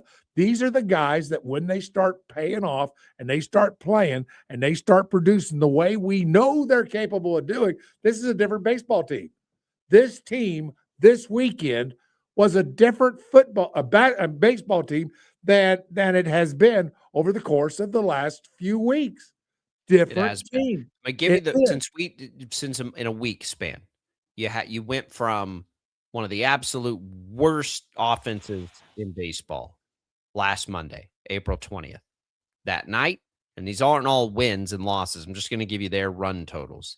5, 6, 6, 6, 12, 11. The offense is woken up now. Mm-hmm. So, boom, the offense is awake. Clearly, those are playoff numbers, my friend. I'm sorry. Go ahead. When everybody's going at the same time, this ought to be one of the more dynamic and dangerous offenses in baseball. That is, if we can, have the best players play every day. That'd be one way. If I were the manager, Paul, I'd probably play my best players every day. That's just me. I'm crazy. Right. But they've got a chance to be really, really good. Uh-huh. And they haven't been for a long time, not just this year. They've underachieved as an offense since the middle part of 2024 when they made the postseason. Mm-hmm. So maybe we're seeing some signs there. Now you've got to have it kind of all come together a little bit. Right. The bullpen's going to be a problem. I don't know that there is a short-term answer to the woes of the bullpen. They got to get healthy is probably the short-term answer. Mhm. Schreiber being bad and Estevez being hurt has really, really hurt this team. So we'll see. Ursig has been kind of settling back into that closer's role nicely, but they got to be able to get him the ball. The starting pitching will be probably the biggest difference over the next couple of weeks we see, assuming the offense, stays awake, right? Mhm. Assuming the offense stays awake, probably we're going to sit here and say, okay, it's going to be this starting pitching, which for a few years now has been the thing you felt the best about. But Bubic, had a rocky outing his last time. Waka had a rocky outing his last time. Cameron had a rocky outing his last time. Cole Reagans was fantastic in his last start over the weekend, which is incredible news. But Seth Lugo wasn't very good yesterday at all. So that's where I think we'll look at this week. If they can get those starters locked back in a little bit, it looks like the offense has woken up. But there is a danger out there, I think, Paul, of just when you get the offense going, the pitching starts to fall apart. So the starting pitching, because I think the bullpen's going to be a problem for a little while. But the starting pitching shouldn't be.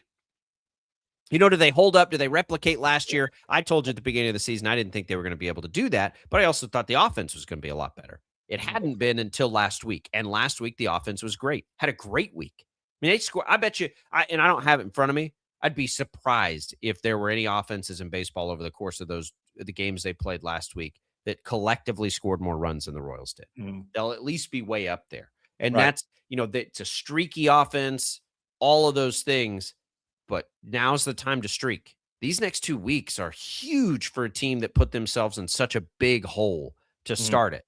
And Right. that is still 6 games under 500. That's what's wild.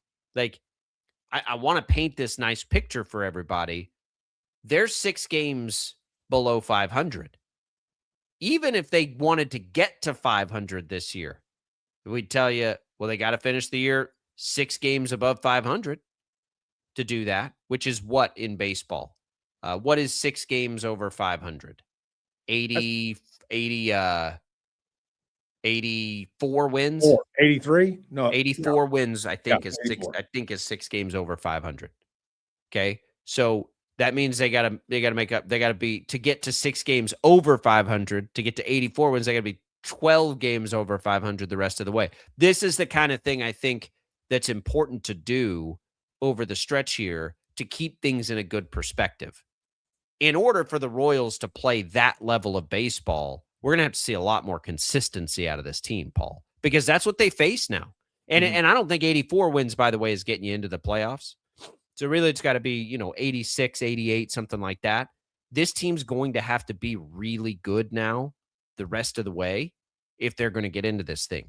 Unless the AL Central for some reason is bad and you can have a, 83, 84 win total get you there, it's almost certainly not going to be the case. You're going to have to finish the season as one of the better teams in baseball after the hole they put themselves in April.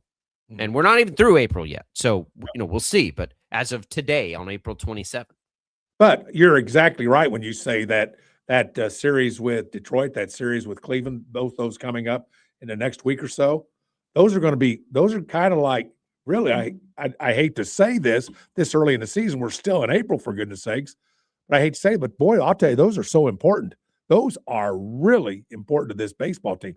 And if, let's say in September, we're on the radio together again, and when we're talking about the Royals, and we go, Jacob, you remember that conversation we had last April when the Royals swept the Angels in late April? And how important was that? And I know what you're going to say. That made the season. If this team goes on to success, figures things out, offense stays clicking, the bullpen hangs in, starting pitching hangs in, and gets better, and you have this kind of offense, it's going to be a good baseball team. And it's all going to come back to this series we just saw. How big was this series? this could be one of the key series of, say, the last few years for Kansas City baseball, couldn't it? Could be.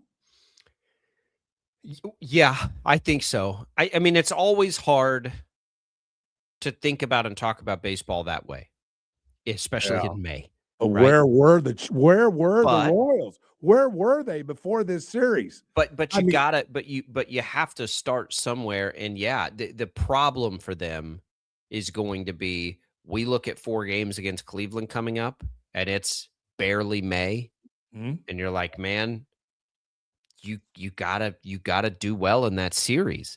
Like, they're so lucky to only be 3.5 games out right now.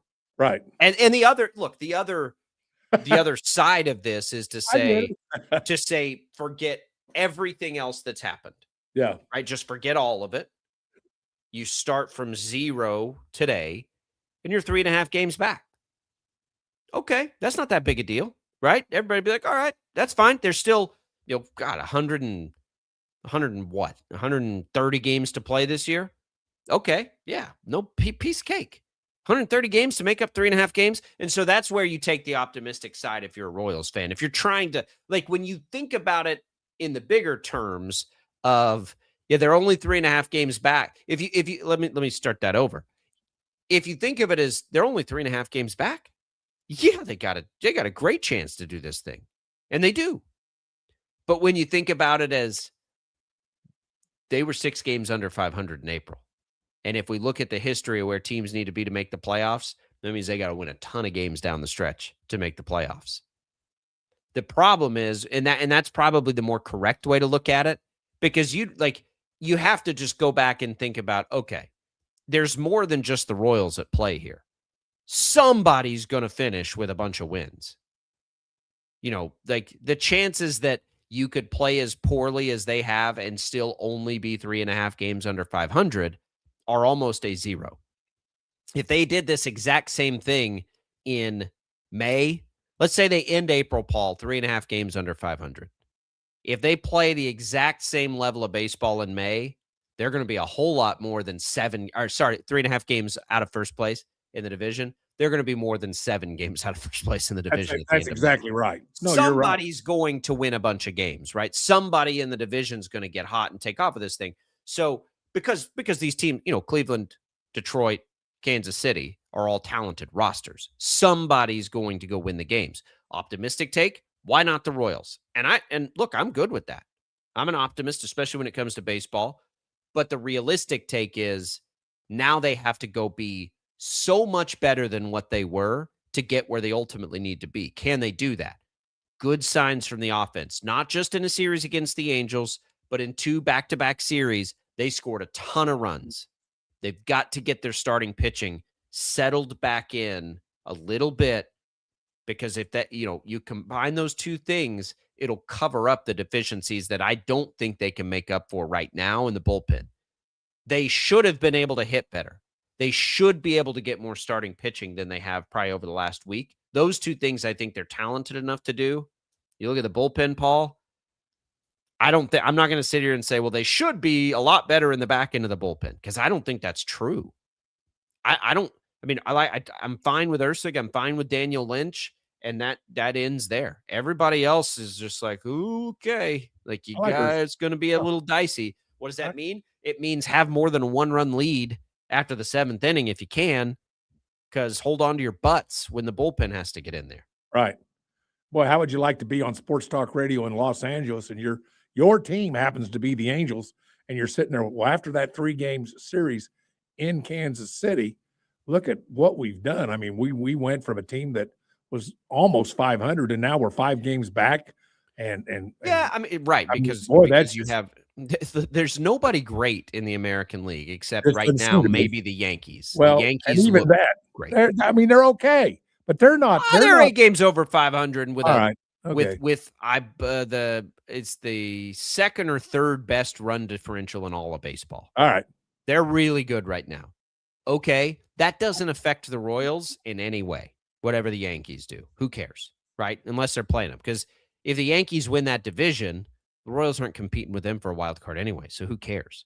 You look all across the American League, outside of the Yankees, Paul, everybody either has a negative run differential or you're looking at Texas is 8 runs positive, Seattle's 6 runs positive, the Tigers are 10. Like nobody appears to be very good in the American League right now. The best timing ever for the Royals to have this phenomenon. Best timing ever for the Royals. It has allowed them to play so poorly in April and still sit there 6 games under 500 today and say, we're only 3.5 games back. And we're about to play Cleveland for 4 games. That's insane. It is. What a weird American League so far through the first month of the season. Right. How lucky are you to be a member of the American League? You're lucky. It's lucky. It's so mediocre. It's mediocre that you can't even put a picture on it, because this kind of league, you can be mediocre yourself and get into the playoffs. I don't think that'll be the case at the end, though.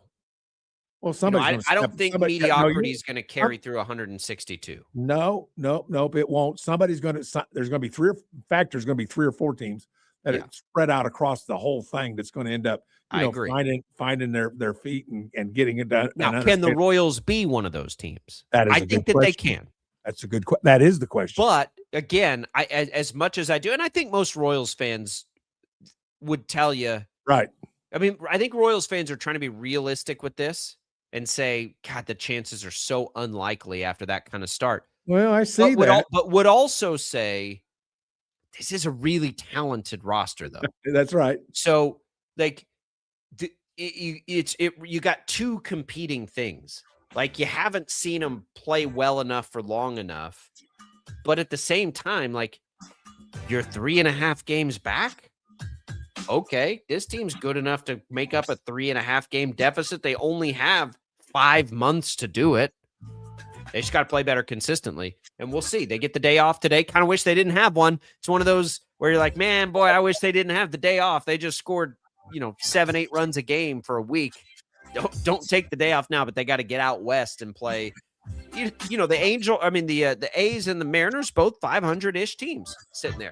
We'll look around the rest of the sports world.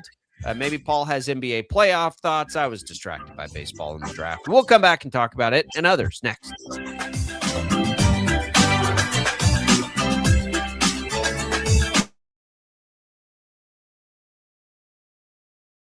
Lightning, hail, tornadoes, flooding. It's the worst of severe weather, and it's coming. Spring brings warmer temperatures, but also dangerous weather conditions. Stay up to date day or night with the Storm Team 12 weather app. You'll get accurate forecasts, so you can plan ahead and stay safe, no matter the weather. Download the Storm Team 12 weather app, brought to you by Stutzman's Greenhouse. The future of television has arrived. Next Gen TV is here with stunning video, movie theater quality sound, enhanced voice clarity, and interactive features, all upgradable for the future. Learn more at watchnextgentv.com.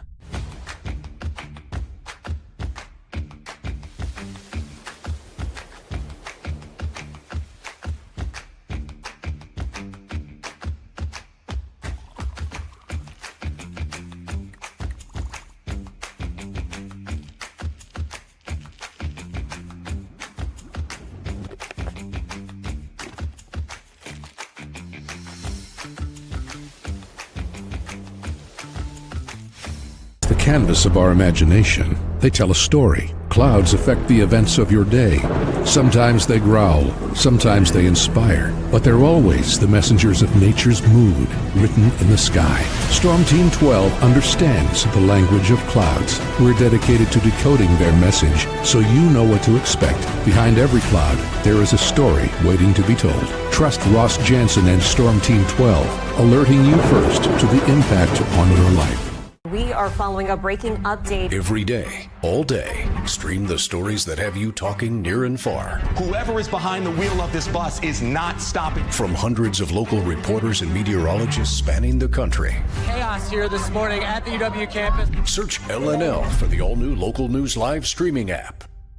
Odyssey is one of the most influential audio and entertainment brands in the nation. You already know Odyssey's iconic local radio brands in Wichita. But did you know Odyssey has the country's best collection of music, news, and sports brands? Odyssey is also a premium podcast creator, major event producer, and digital innovator. Odyssey brings people together across the country and right here in Wichita. Odyssey also delivers meaningful radio and digital audio results. Find out our story and impact at odysseyinc.com/Wichita.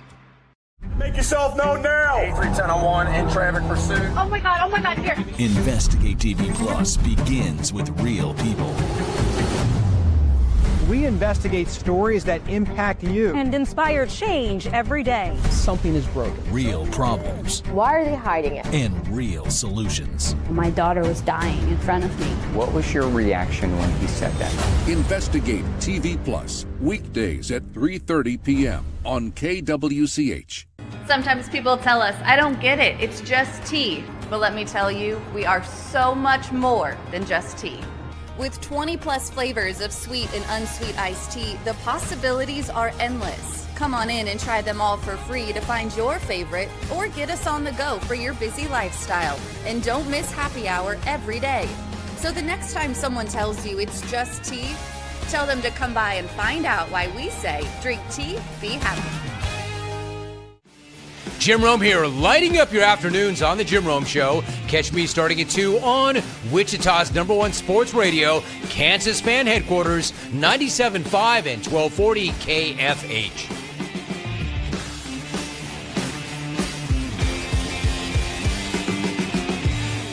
Mornings are busy. We're here to make your mornings better. We report the stories that affect you. 3 more hospital lies from contaminated apple juice just a day after the FDA issued a recall. We're here to make your mornings better. Closing east and westbound lanes of K96 for repairs. With 12 News, you're prepared for your whole day. Scattered thunderstorms across the state into the afternoon. Stay a step ahead with 12 News this morning on KWCH and KSCW.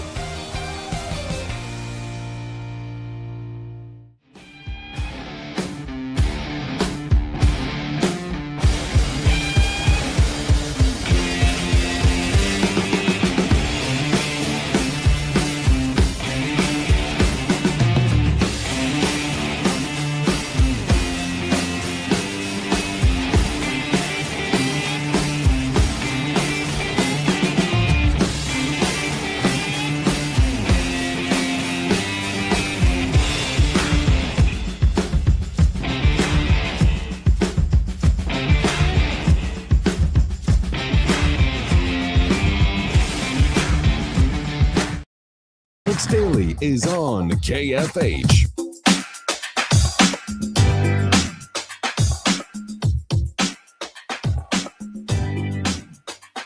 All right, welcome back in, everybody. It is another Sports Day here.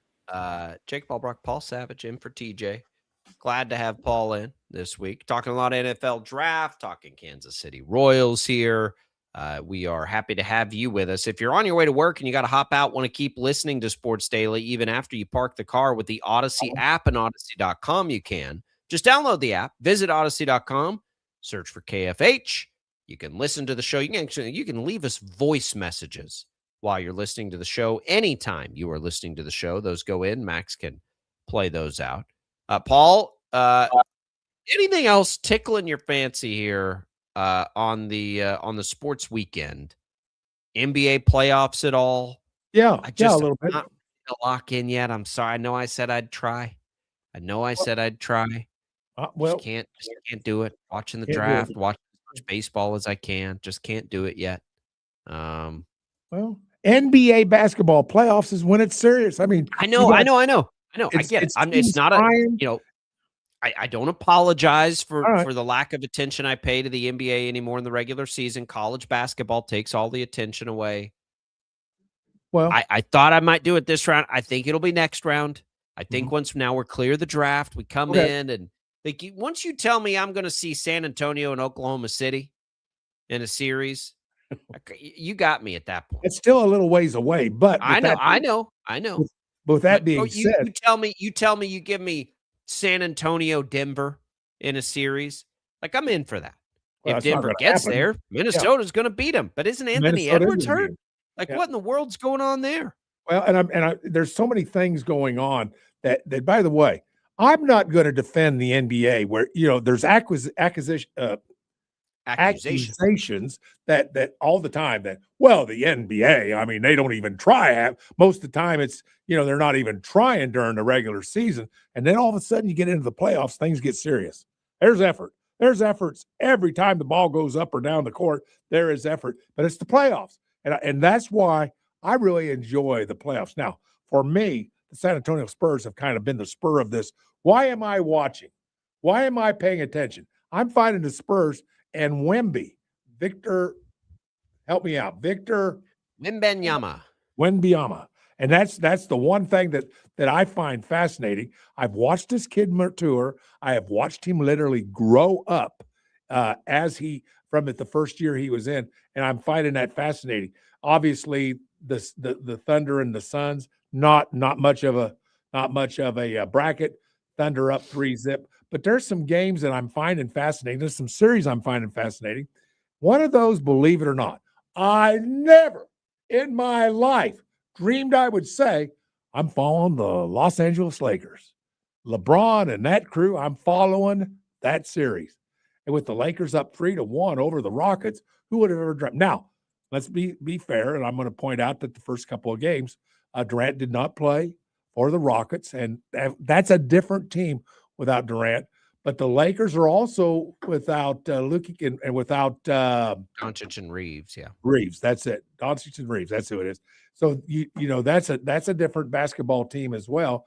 But the fact is that the Lakers lead this series 3-1, and I think it's pretty darn fascinating. I expected the Rockets to give more of a fight, but they've lost Durant for a couple games. But with that being said, I'm finding the Western Conference pretty fascinating. There's some interesting things I've got my eyes on. All 4 of the Western Conference playoff games, I'm kind of following. Thunder and the Suns, the Lakers and the Rockets. Paul. I'm Nuggets, trusting you for it. Nuggets Maybe and Royals are off to now. You know what? The Rangers are playing. I'm gonna be watching the Rangers. I don't. Oh well, I wouldn't blame you on that. Because I just next round. I'm gonna give me a minute here. Let me get it into these series where I'm not there. I'm not there. Let's get into but I am there for those college basketball, Paul. Semifinals. And Tyron Stokes maybe will give his decision today on where he's going to play college basketball. Number 1 freshman in the country I don't remember one ever taking this long. I really don't. It's like this is transfer portal season, not high school players coming into college season. So we'll find out, I think, today. At least that's what the rumor is out there. Nobody knows. Like, everyone's like, I don't know, man. Like, what's taking this so long? It sounds like it's either Kansas or Kentucky. There's all the drama about, he's a Nike athlete and Kentucky's a Nike school, but Trey Eslata, our KU insider, has told us he heard that visit to Kentucky went really poorly. But here they are, maybe still in the mix. Oregon initially had been mentioned. I lose track of time on all this. I think it was early last week as maybe still in the mix. There's not much smoke there anymore. So it sounds like it'll either be Kansas or Kentucky. Both fan bases want him. I don't think anybody has a real expectation at this point, even like the insiders. But the rumor is we could get a decision today. Some point today, Tyron Stokes could make his call. Yes. Question. So how does a visit to Kentucky go poorly? Is it that the food wasn't very good at the dorm? Or does it mean that the money's going to be good? Or the money was not what he was expecting? No, well, the money's going to be good at Kentucky. They haven't really done much with it. How does a visit? I don't know. And that's I think. Well, it's a little bit. You got to meet with coaches. Here's what worries me about this. And again, I've never talked to Tyron Stokes. I don't know Tyron Stokes. Gotcha. I think there's this now expectation because we had so many just unbelievable freshmen last year that Tyron Stokes is going to come in and be, I don't know. He doesn't really compare to Darren Peterson, different position. Maybe he comes in and he's AJ DeBonsa. Like, guys, I don't think he's going to be that kind of player. I don't think he was expected to be that kind of prospect. But that's the expectations he's carrying with them. And now, as this thing has dragged out, I think that gets even worse for him. The expectations are going to be even higher because you've got two of the best, if not the two best fan bases. They kind of got all their eggs now in this Tyron Stokes basket. Wherever he chooses, the likelihood to me that he meets expectations is low. I see where you're going. So that's like all the best players in the portal have found homes because Kansas and Kentucky seem to be waiting and utilizing all their resources to try to get Stokes. And whatever the reason is, if he's driving up the price, which he's doing a good job of, I suppose, that's a big ask for a freshman, Paul, to come in with that. I mean, it was a big ask for Darren Peterson, who was KU through and through. As KU is a player like him with his, with his one and done, path could be. Granted, he got hurt, but people didn't like that. And he wasn't playing because he was hurt. If Stokes doesn't meet expectations and he doesn't appear to be like all rock chalk forever and everything that Darren Peterson was, how do you think fans are going to treat that? How do you think Kentucky or Kansas fans are going to like it? Like, the kid can't make up his mind or won't make up his mind. That, to me, is a little bit of a red flag on April 27th before the season starts for a freshman. I'm worried about it. I'm telling you, I don't like at this point, you want Kansas to get him because there's not a lot of, there's not the alternative is not as good as it could have been earlier in this process. So you want him to get him. I'm just having a hard time looking at it and saying, well, that's going to be a top team in the Big 12 next year. If you put Tyron Stokes on with what they've got right now. Yeah. You and I both know what's going on. Somewhere in his ear is an advisor or an agent or whatever you call it could be him. Who's saying, listen, we can milk this. We can get another 500,000. We can get another, maybe another million out of this school or that school or whatever the plan is. But it's somebody in his ear. Because no kid likes to have this going on. Nobody wants to be that guy, the last guy. I don't think they do, but maybe they do. But somebody is in his ear. You and I both know that that's just about as right as rain in this particular situation. We don't know, but I think it'll come out. It's somebody, and it's probably an investment guy, it's an agent, or it's a family advisor or a friend of the family. Who knows? But they're playing. Or it's him. Or Paul, it could be him. It could be like him. It doesn't really matter at this point. Well, whoever it is, they're doing a good job of it because he's going to make more money than he would have, whatever, right? So don't know that, but I mean that could be. The problem to me is he that kind of player? Right? Like, is he the kind of prospect that can come into either of these teams? Again, these rich, historied, great, amazing teams that have underachieved by their own standards for a few years. Is he the kind of player? Is he good enough to come in and be the savior he's about to get paid to be? I don't know that I think that's very likely. Kansas has, I'm glad, look, they signed another center that we like, that most like, that had been linked to them out of Charleston for a long time. And great. Kansas's front court looks like it's going to be pretty good, right? Like they may have with Mbia, so? Okay. And they may have a good front court. I'll buy it. But what else do they have? They haven't blown us away through the portal. Momcilovic is still out there. Graves is still out there. They don't need that. You heard Tonde Yesufu. Remember Tonde Yesufu, your Baylor Bear, that was really good last year. There's hope for me, and there's other players out there that Phil needs for Kansas. Like, I'd rather take the resources at this point and throw them at a couple of these guys that are still out there if you can. If it's going to be the same amount of money, which I don't have the information on.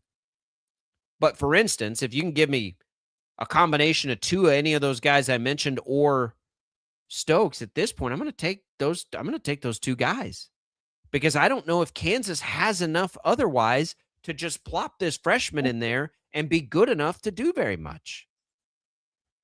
Right? I mean, so And every day that this stretches out, I feel more and more that way. Well, I'm worried about this for Kansas. I'm worried about it. You got Dawes and Blyden, Christian Reeves, who we just mentioned. I don't know, man. Well, this has got to be driving Bill Self crazy. Here you're already in a Naismith Basketball Hall of Fame, and you're sitting here waiting on kids like this to decide what you're going to do. Is it enough money? This is such a different game.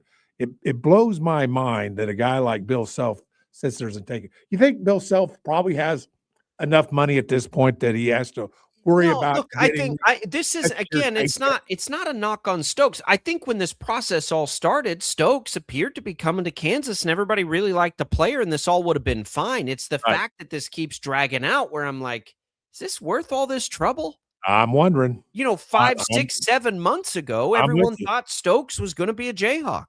And so to go into the offseason, big picture, thinking Stokes is going to be a Jayhawk and building that way, I think that's totally fine. Mm-hmm. The problem is it's April 27th and he's still not a Jayhawk.